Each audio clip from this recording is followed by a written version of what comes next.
હા ઠંડા પાન મને તો બહુ રીહ ચડે, આ બંકાઓ ફોલો નહીં કરતા ને એટલે. તો જય શ્રી રામ મિત્રો, અને હું અને અમારા હર્ષદ ઠાકોર પહોંચી ગયા ગરમ ગરમ નાસ્તો કરવા સવારમાં. અને આ રોનક દસાઈ જુઓ કેવા બેહી જાય એકલા, એને પણ કરવો હતો નાસ્તો, પણ હતો શનિવાર એટલે બચ્ચા Oh my god! He because it from. Oh my god! ચાલો રહ્યો ભૂખ્યો તો કઈ છૂટકો થયો નહીં. તો અમે તો હું નરસદ પહોંચી ગયા સૌરાષ્ટ્ર ગાંઠિયા વિરંગામ, જે નવું ખોલ્યું હતું મિત્રએ, ત્યાં આગળ ગરમ ગરમ નાસ્તો કરી લીધો હે. अच्छा ठीक है। તો મિત્રો વાગી ગયા હતા 3 બપોરના, અને અમે આવી ગયા છે ભવાની વડાપાવની પાણીપુરી ખાવા. હું હર્ષદ ને ચિરાગ, અને અમે તો ખાઈ લીધી થોડીક પાણીપુરી, અને આ જે ભવાની વડાપાવમાં. અને અમારે જો રોનક દસાડીએ જો ઓર્ડર કર્યો, હવે ગમે તે આવે બચારો ભૂખ્યો થયો તો, આખા દાડાનો કઈ નાસ્તો કર્યો નતો. અમે નાસ્તો કરીને નીકળ્યા હતા, જો ચેવી ગાળું દે છે.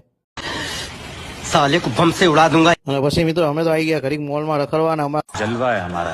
રોનક દસાડી આવી ગયા ફોર્મમાં, ફૂલ નાસ્તો કર્યો, પેટ ભરી લીધું. અને અમે તો ઘડીક તો આમથી આમ લિફ્ટમાં આટા મારીએ. તો મોલમાં પહોંચ્યા, અને રોનક દસાઈ તો થેલીમાં નાખ્યો બેલ્ટ, અને એ મેં તો કંઈક લેશે બીજું, તો આ તો બેલ્ટ લઈને હેઠતો થઈ ગયો બોલો. તો મિત્રો અમે બે તો પહોંચી ગયા એક જગ્યાએ, અમારે રોનક દસાડીયાને કરાવવાનું હતું ફેસ વોશ. તો અમે બેસી ગયા અંદર ઘડીક, અને અમારે રોનક દસાડીયા કરવા માંડ્યા ફેસ વોશ. તો ચીયો ઓફિસે જોરદાર છે ને. તો અમારે હર્ષદ ઠાકોર એન્ટ્રી મારી અંદર. અને મિત્રો ફોલો કરતા રહેજો, લાઈક કરતા રહેજો, અને શેર કરવાનું ભૂલતા નહીં.